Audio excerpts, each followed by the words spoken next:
group down into the weeds, but I thought you might be interested in this. So we have a 21-bed medical ICU on the west side of the hospital. That's where those COVID positive patients are being placed. So the 8 patients, COVID positive patients that are currently in the ICU, they're on that 21-bed ICU. We only have 3 beds available on that 21-bed unit. There are 18 patients in there right now, 8 of which are COVID positive. The other 10 are just there because of heart attacks and strokes and other, serious, highly acute conditions. So only 3 beds available there. The 2 South unit, the 29-bed unit that we dedicated to COVID patients, there are 24 patients on that unit right now. They're all COVID positive. That leaves 5 beds on 2 South. Our 11-bed Broderick Pavilion, which is largely a surgical unit, 7 of the 11 beds are occupied. That leaves 4. Now as I talk about 4 Tower, 2 North, 3 North, 3 South, 4 North, 4 South, they're all roughly 35-bed units. Every single one of them is at full capacity. There's not a single empty bed on any of those units. So definitely, Okay. yeah. So between the ICU and 2 South, there are 8 beds there, and there are 4 beds on the Broderick Pavilion. Other than that, in the Mineral King Wing, the older part of the hospital, every bed is full there. And they're not full of COVID patients. There are no Right. COVID patients that are on any of those units. Again, starting back up surgery a few weeks ago has added some volume, although we're limiting the number of elective inpatient cases where the patient's got to recover in an acute inpatient bed. We're limiting that to roughly just 8 patients a day. That's being done purposely. But it's just the normal things that we take care of all the time during non-COVID periods that people are, for some reason, starting to experience those injuries and illnesses again, or they've had them the whole time and they're finally feeling comfortable coming back to the hospital, or it's got to the state that they have to come to the hospital. So, but we do have some capacity. We have 10 beds that are open on 5 Tower, the intermediate critical care unit. We have 11 beds that are open on 3 West, 9 beds open on 4 Tower, which is our cardiovascular unit. The pediatric unit, which is 12 beds, is still shut down. We're taking care of kids in the mother-baby unit. So those 12 beds are open.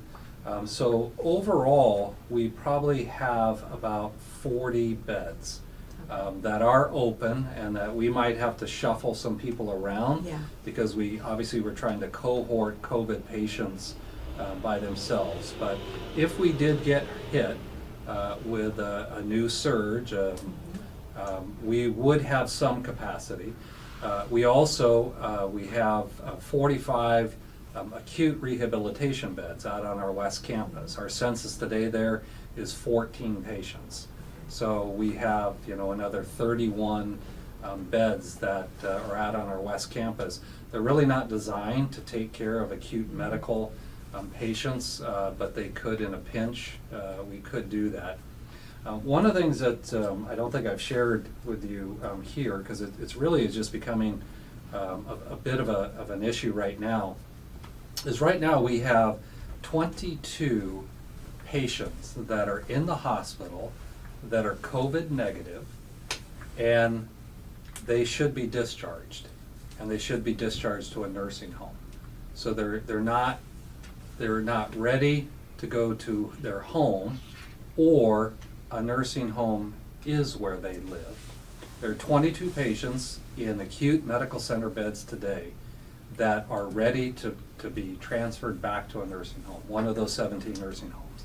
But those nursing homes will not take those patients. In fact, they're not allowed to take those patients in accordance with the state's new regulations that are governing nursing homes. And I certainly understand so many thousands of patients across the country died in nursing homes, very lax regulations, very lax infection prevention regulations, but that has changed dramatically now. So even though they're negative, They're negative? COVID negative, Correct. they still, okay. But So the when nursing- will they open that up? And not until the state. The state now requires that every single patient in a nursing home has to be tested for COVID. And then every so many weeks or months, at least 25% of all the residents need to be retested. And so that's going to continue for some period of time, where the state's going to require this repeated retesting of both residents and employees to, again, safeguard. But they're not ready there yet. So they're not allowing hospitals to discharge these patients. So one of the things we're working with the county on is the old Porterville Development Center in Porterville. The state owns and operates it. They have refurbished it to be able to serve as like a 150-bed alternative care site. But they don't have staff, they don't have supplies, they don't have equipment, they don't even have the beds there yet. But they think they could make it operational within a couple weeks. We're trying to work with the county and the state to potentially use that as a healthy nursing home alternative, so that we could discharge these 22 COVID negative nursing home patients to that facility, thereby opening up capacity here, which was where you'd want to take care of hospitalized COVID patients. So it's a bit of a dance right now, and we need the state's cooperation, but it is frustrating, and it's probably what keeps us from opening up a little bit, limiting the inpatient surgeries to just 8. We could probably slowly increase that if we had the greater acute inpatient capacity. That is really hard for families too.